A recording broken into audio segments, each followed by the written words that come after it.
پاکستان کے لوگوں کے نام اور بالخصوص اسٹیبلشمنٹ کو یہ دو ٹوک جواب عمران خان کی طرف سے بار بار دیا جا رہا ہے کہ جو کچھ بھی آپ لوگوں نے کرنا ہے آپ کر لیں، لیکن میں پیچھے ہٹنے کے لیے تیار نہیں۔ جو اس میں سب سے اہم نقطہ تھا وہ اے این پی کا جو عمران خان نے اٹھایا، اور جس طرح سے اے این پی کے خلاف ایک سازش کی گئی، مشرف دور میں آج بھی اسی طرح کی ایک سازش کی جا رہی ہے، اور آپ کو باہر سے لوگوں کو لا کر سازش میں شامل کرنے کی ضرورت نہیں ہے، بلکہ پارٹی کے اندر ہی یہ لوگ موجود ہیں۔ علی مین گنڈا پور کی اجازت سے یہ آپریشن ہو رہا ہے، اور دوسری طرف 27ویں ترمیم کی جو تیاری کی جا رہی ہے اس میں بھی آپ کو جو وفاق کی جو پاورز ہیں فوج کے حوالے سے انہیں انکریز کرنے کی کوششیں نظر آئیں گی۔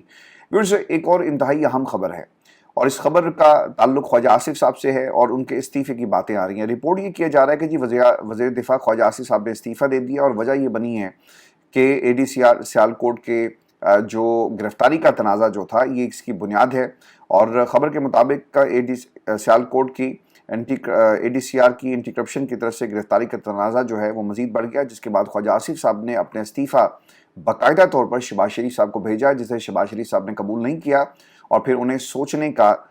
کہا۔ خواجہ آصف نے مشیر برائے وزیر اعظم آفس ڈاکٹر توقیر شاہ کو بھیج کر استعفے میں کہا کہ اگر اے ڈی سی آر کو رہا کروائیں یا میرا استعفیٰ جو ہے منظور کیا جائے۔ اب یہ خبر ہے کیا، یہ میں آپ کے ساتھ پہلے شیئر کر دیتا ہوں، اور پھر اس کا ایک انالیسس بھی آپ کے سامنے رکھتے ہیں کہ چند روز پہلے آپ کو یاد ہوگا کہ اے ڈی سی آر کو اینٹی کرپشن نے مبینہ مالی بدعنوانی پر گرفتار کیا اور 5 روزہ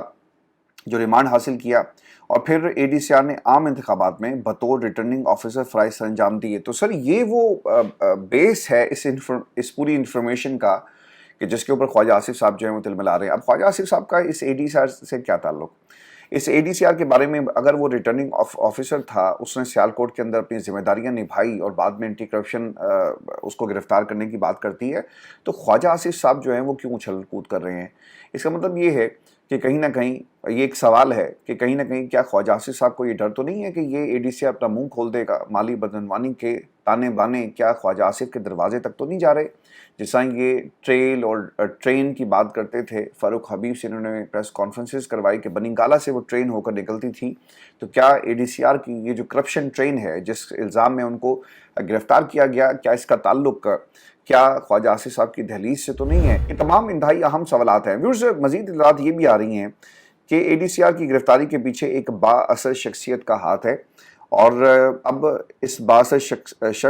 شخصیت اور وزیر دفاع کے درمیان ایک طرح سے جی میچ پڑ گیا ہے۔ انتہائی دلچسپ بات یہ ہے کہ وہ با اثر شخصیت وزیر دفاع کے ایک ماتحت محکمے کا ملازم ہے۔